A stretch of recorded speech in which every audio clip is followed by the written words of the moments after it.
get this party started, yeah? Hello everyone, my name is Christopher Helms and I welcome you to Jacksonville University's International Student Orientation. As you already hear from my awesome accent, I'm from Hamburg, Germany, and 4 years ago I was sitting in the exact same chair you're sitting in right now. It may not have been this building and it was not the same school, but you and me, we had many things in common.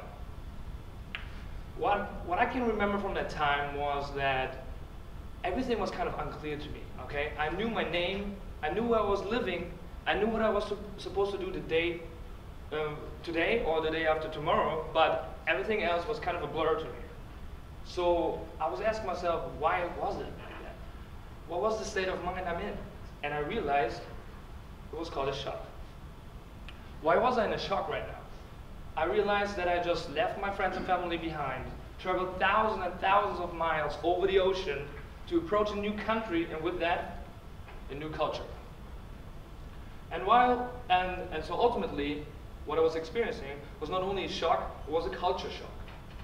So while the culture shock is experienced differently from person to person, there are some similarities and some things that everybody has in common, like feeling sad, maybe lonely, feeling left out, being frustrated, maybe even having anxiety attacks, trouble concentrating, or feeling misunderstood. I felt quite a few of these feelings, but ultimately, all these feelings together maybe even made me really hate Americans. And with that, I started hanging out only with my German friends. And that was not a good idea at all, because my English didn't improve at all. Also, hanging out with Germans made me extremely homesick. So I see people already looking at me and say, oh, maybe wrong idea, you know, like people in their mind already calling dad, mom, the Germans said it's not a good idea, maybe you have to come back home. No, it's just temporary, okay? It's just a phase. Then a new phase starts, which I call phase 1, the honeymoon. And you see a loving couple holding each other, hugging, love is in the air. This is exactly how I felt towards America. I mean, look at the view from the Empire State. Who cannot fall in love with that? The view, Central Park, awesome. So many other views that I never experienced before. And we can go on thousand pictures that we can take and that I actually took.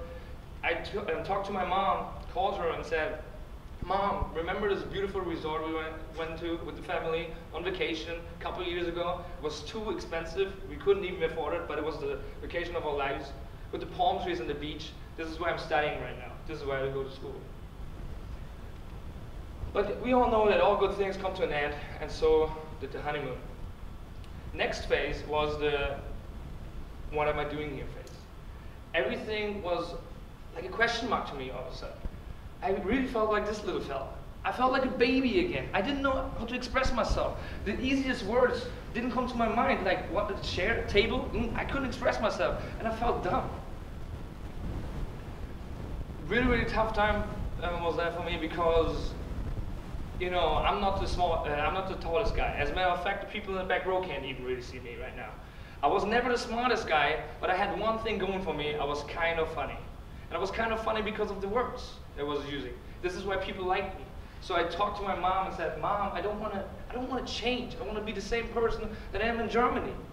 So she said, then don't change. Try to be as much as you are yourself in America. So I tried, and it really helped. But other things were annoying me, like public transportation. Back home in Hamburg, Germany, I stepped out of my apartment, and I was waiting at the bus station, with the bus coming every 5 minutes to bring me to the subway station, with the subway going every 3 minutes. So in a matter of a couple minutes, I was there where I wanted to be. Here, ain't gonna happen for you, buddy. It's not gonna happen. There's one bus going around the city. It's gonna take you 4 hours around, and then it probably drops you somewhere, and then you have to walk another mile or two to actually go where you want to go. It's really a pain. You heard about the shuttle service that we offer, but advice from me: get a friend with a car, or get a car.